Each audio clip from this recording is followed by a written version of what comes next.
I have to admit that I really hate doing the segment that I'm about to do because I genuinely like Nate Silver and his outlet 538.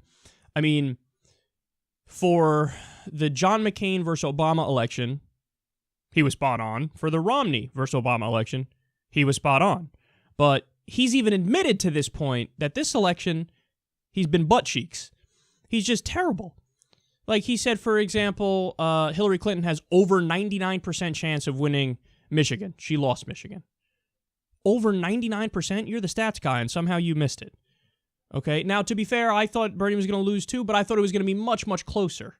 Whereas, obviously, he didn't think it was going to be close at all. That's why Hillary had over a 99% chance of victory. He said Trump is never going to win, and he held on to that for a really long time. At the beginning, I, like everybody else, said Trump's not going to win, but then I changed immediately when I saw further evidence. So I evolved with new evidence, because that's what you do if you're rational. Well, he even admitted recently, we haven't done that. But then he keeps making bad predictions, and he keeps having horrible articles written on his site. And honestly, it's really getting worse. It's abysmal at this point. So, a new article they have is titled, Bernie Sanders Isn't Doing Well with True Independence. Okay, now again, hold on. You're thinking, well, Bernie's actually crushing with independence. He's winning independence at a better rate than Trump, and certainly a better rate than Hillary. Hillary's losing to Trump and Bernie on that front. So how can you say that the guy in the race who is literally doing the best with independence isn't doing well with independence? Well, they snuck in that word true. True independence. Okay, explain yourself. What do you mean? They say, quote, a lot has been made of Bernie Sanders' appeal with the independent voters during the Democratic presidential primary. He has won people who identify as independents in state after state, while Hillary Clinton has won people who identify as Democrats. Some Sanders backers have argued that this will translate to the general election. They point to general election polls that show Sanders doing better against Donald Trump than Clinton is. The problem with this analysis, however, is that most independents are really closeted partisans, and there is no sign that true independents disproportionately like Sanders. Okay, wait, hold on. You just said, oh yeah, he wins independence. So then why is the headline, Bernie Sanders isn't doing well with true independence? You admit that he wins independence. But you say, well, okay, here's the thing though, most of those independents are closet partisans.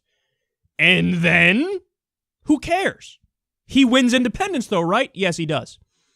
But they're closet partisans. Who cares? What does that mean? He still wins independence. So why is that relevant? Like, it's fine to bring up that fact if you're still putting the onus on the overarching point, which is, hey, he still wins them. But no, they use it to dismiss it. So they say, oh, they're closet partisans, so it doesn't count. Yeah, but why? Why would it not count? That doesn't make any sense to say that. Well, perhaps it's because Bernie Sanders is the one who is winning on that front.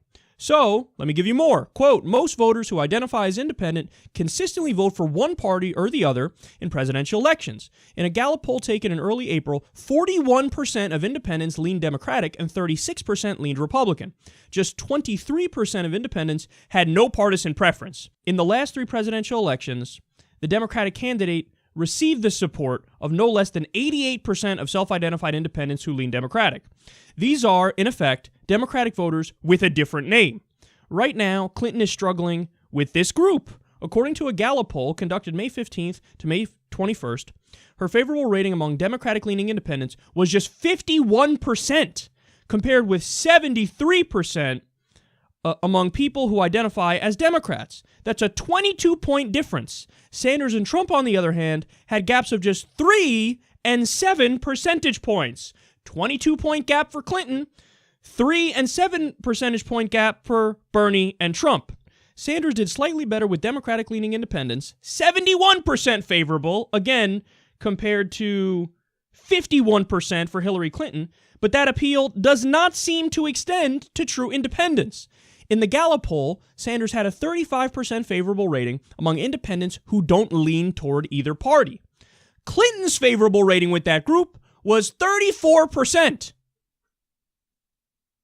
Okay, what?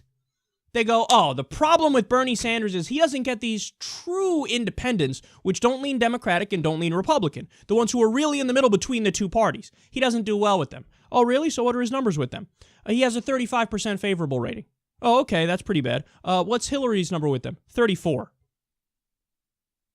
And the title of the article, yet again, is Bernie Sanders isn't doing well with true independents. Well, hold on. According to your own numbers, you admit Hillary Clinton is doing worse with them. Why wouldn't the title be Hillary Clinton isn't doing well with true independents? And on top of that, she ain't doing well with Democratic-leaning independents. So she ain't doing well with independents. They can't help themselves. Their bias oozes out. Okay, more. One could argue that Sanders has greater potential with these true independents than Clinton.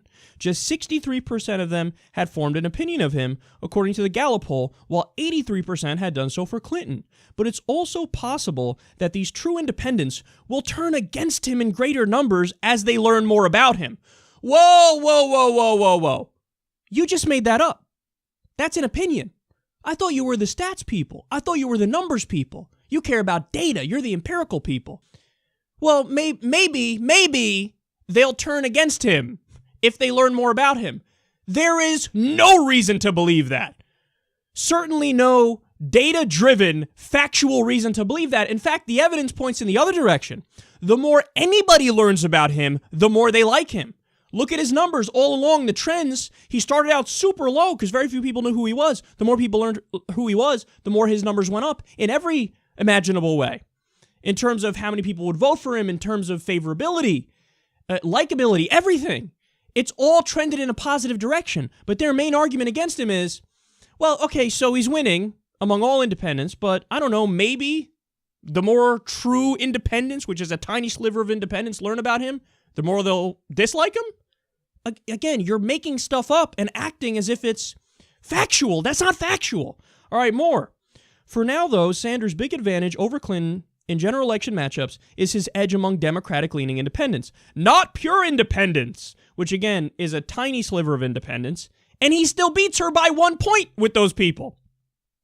Currently, all the Democratic groups that like Clinton also like Sanders. But the reverse is not true. Clinton has yet to win over a number of Sanders supporters, but Sanders does very well among most Clinton supporters. Okay, that would be an argument in his favor again. But that we're talking about Clinton's need to win over Democratic-leaning independents, they continue, rather than true independents, is a hopeful sign for her campaign. Okay, yet again, you made that part up. They're saying it's okay, relax, because Hillary Clinton doing poor among Democratic-leaning independents is evidence that she's going to do better among Democratic-leaning independents. No, it's evidence of what the fuck it is right now. So what is it right now? She's doing poorly among Democratic-leaning independents. The fact that you think that conceptually, theoretically, philosophically, they might jump on board with her because they're Democratic-leaning and she's a Democrat, again, that is purely made up in your mind. You have no data for that. And in fact, the evidence is the opposite. They're not for her right now because they don't like her. The Democratic-leaning independents are for Bernie because Bernie's actually holding true to Democratic roots, liberal and progressive roots. His positions much more coincide with Democratic-leaning independents. But they say, she's a Democrat, they're Democratic-leaning, therefore, it looks good that they'll jump to her. That's not data. That's not empirical. That's not factual. You're just saying it. And the thing that's so frustrating is, and this is my main beef with 538 nowadays, they don't, they do this reading between the lines thing, and they pretend like it's factual. It's not factual. You're giving your opinion. And whenever they do this reading between the lines thing, their opinion is always the least likely opinion. It's like people there know nothing about politics. So, anybody who follows the trends and knows the way that elections usually work and, would understand that all these Democratic-leaning independents, many of them are new voters, many of them are millennials, and they really dislike Hillary Clinton. So this idea that they'll just magically go to her is something that you're making up to try to hoist the argument up that, well, Hillary's just a better general election candidate, and Bernie Sanders has so many problems with true independents. Okay, guys, the title of the article is Bernie Sanders isn't doing well with true independents. In the article, they give you the numbers, and they admit He's doing well with Democratic-leaning independents. He's destroying her on that front by about 20 points. And he's doing better with true, so-called true independents, which is the tiny sliver of independents that say they're actually in between Republicans and Democrats, that they don't lean towards either party up front. So he's winning with both sets of independents, and the title of the article is Bernie Sanders Isn't Doing Well with True Independents. And their article gives the opinion that, well, it's okay, don't worry about it, because the more people learn about Bernie, the less they'll like him. You made that up. That's not true. The evidence is the opposite of that. And they go, well, it's okay, because Democratic-leaning independents will likely go to Hillary. That looks good for her. Again, you made that up. There's no evidence of that. There's no evidence of that. When turnout is high, more millennials go out, more independents go out, and who wins those open primaries? Bernie Sanders does. That you think that in a general they'll all just fall in line behind Hillary is something that you think. And it's not backed up by the data, and even your article admits that the numbers are the opposite of what your title implies.